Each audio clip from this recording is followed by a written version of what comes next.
आजकल हमारी सोसाइटी में औरतों में स्किन के प्रॉब्लम बहुत ज़्यादा पाए जाते हैं। अब उसमें क्योंकि औरतें इस हवाले से बहुत ज़्यादा सेंसिटिव होती हैं, अपनी स्किन के बारे में बहुत ज़्यादा वो केयर करती हैं। अस्सलाम वालेकुम। हमने नोटिस किया है कि 92% व्यूज़ हमारे पास ऐसे लोगों की तरफ से आते हैं जिन्होंने हमारे चैनल को सब्सक्राइब नहीं किया। तो आज हम मरहम की तरफ से आपके पास रिक्वेस्ट करने आए हैं कि आप हमारे चैनल को सब्सक्राइब करें ताकि हम और इन्फॉर्मेटिव कंटेंट और अच्छे डॉक्टर्स अपने प्लेटफॉर्म पर ला सकें। Thank you. अस्सलाम वालेकुम, मेरा नाम डॉक्टर इशफाक अहमद है। मैं कंसल्टेंट होम्योपैथिक फ़िज़िशियन हूँ। मैंने अपनी ग्रेजुएशन इस्लामी यूनिवर्सिटी बहावलपुर से हासिल की और मैं 11 साल से होम्योपैथिक प्रैक्टिस कर रहा हूँ। जैसे आजकल सर्दियाँ तो इसमें ड्राइनेस का प्रॉब्लम बहुत ज़्यादा बढ़ जाता है। इसी तरह डर्टी स्किन हो गई, ड्राइनेस की वजह से इचिंग भी बहुत ज़्यादा हो रही होती है। दूसरा जो है ना, जब वो मेकअप का इस्तेमाल करती हैं तो उसकी वजह से भी जब प्रॉपर वो उसकी क्लींजिंग नहीं करती तो उसकी वजह से एक्ने भी हो सकते हैं उसमें। अब ऐसी ये जितने भी स्किन से रिलेटेड प्रॉब्लम है, नेचुरली तौर पे हम किस तरह से इनसे बच सकते हैं। अब इसके लिए कुछ जो है टिप्स हैं जो मैं आपको बताऊंगा कि अगर हम किसी भी मेडिसिन यूज़ कर किए बगैर जो है इसको हम इन चीज़ों से बच सकते हैं, इन मसाइल से।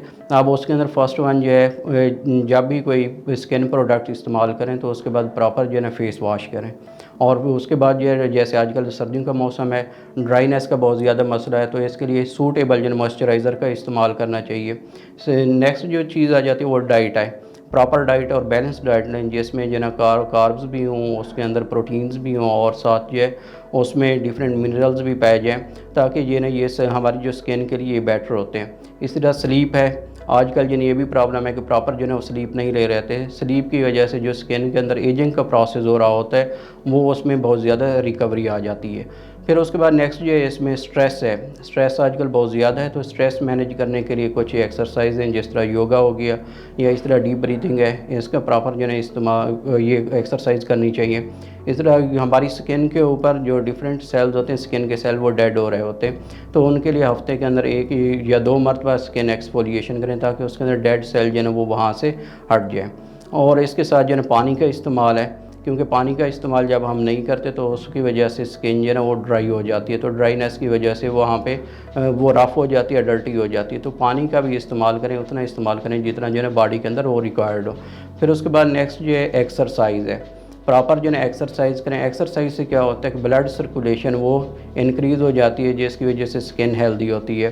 फिर उसके बाद जो है कोई भी प्रोडक्ट जब यूज़ करनी है तो उसको प्रोडक्ट को यूज़ करने से पहले उसका टेस्ट कर लें स्किन के ऊपर लगा के, ताकि वो स्किन के ऊपर कोई एलर्जिक रिएक्शन तो काज नहीं कर रही। फिर उसके बाद जो है ना आपको पता होना चाहिए कि जो आपकी स्किन है वो किस तरह की है, ड्राई है या फिर ऑयली स्किन है। तो जब भी स्किन केयर प्रोडक्ट्स यूज़ करने हैं तो अपनी स्किन के मुताबिक लें और वही यूज़ करें जो आपकी स्किन सूट कर रही है। धूप के अंदर जैसे ही निकलें तो धूप से बचने के लिए सनस्क्रीन्स का इस्तेमाल करें।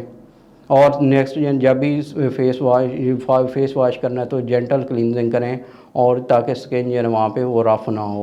काम करते हुए फेस के ऊपर जो है ना हाथ ना लगें, क्योंकि हाथों के ऊपर जो है वो डस्ट होती है या केमिकल्स होते हैं और माइक्रोब्स होते हैं फेस पे लगाने के से वो क्या होगा, वहाँ पे एक्नी हो जाती है और इचिंग भी हो सकती है। अगर आप मुझसे ऑनलाइन और फिज़िकल कंसल्टेशन चाहते हैं तो दिए गए लिंक पर क्लिक करें।